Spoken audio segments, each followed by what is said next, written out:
video of a 5.3 where a 5.7 was. Yeah, everything bolts up. You got to buy adapter plates, LS swap adapter plates, which are like 30 some bucks.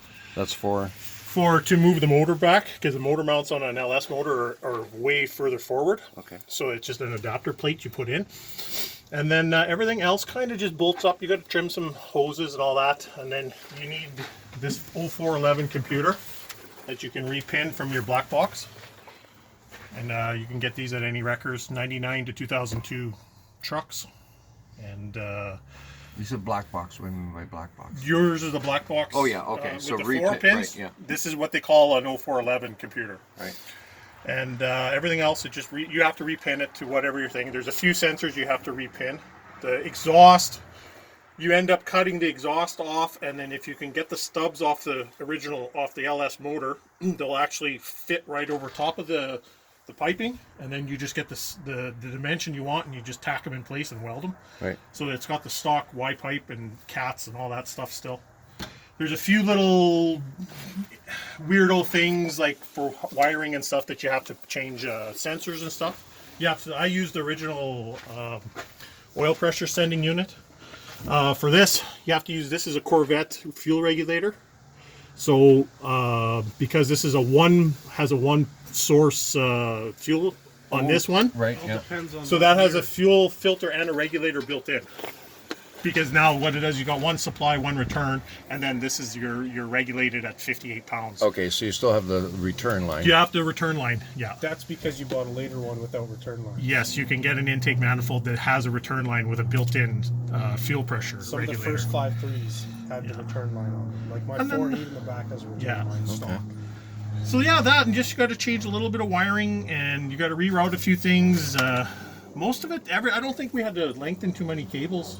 Everything fit. Everything was okay. We had a lot of stuff that's not needed anymore because I had to take the air conditioning off. That was the only problem. Oh yeah, because it's sat here. Right? Yes, and the LS motors sit down way at the bottom below the water pump, and you have to get a relocation kit.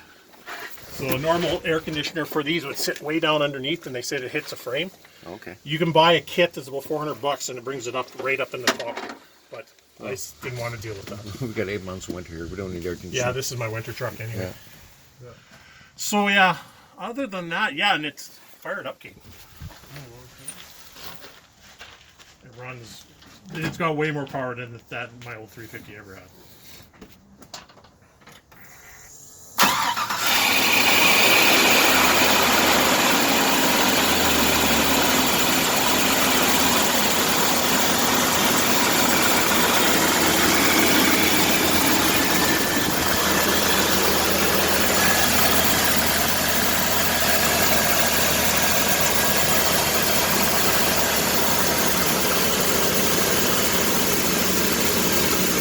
So electric fan? No, I got a light bar. Oh, okay, yeah. They don't give you heat for that? I haven't had trouble with it. I don't have it on the cab. Got it down here. Yeah. So what do you? I haven't had trouble with it yet.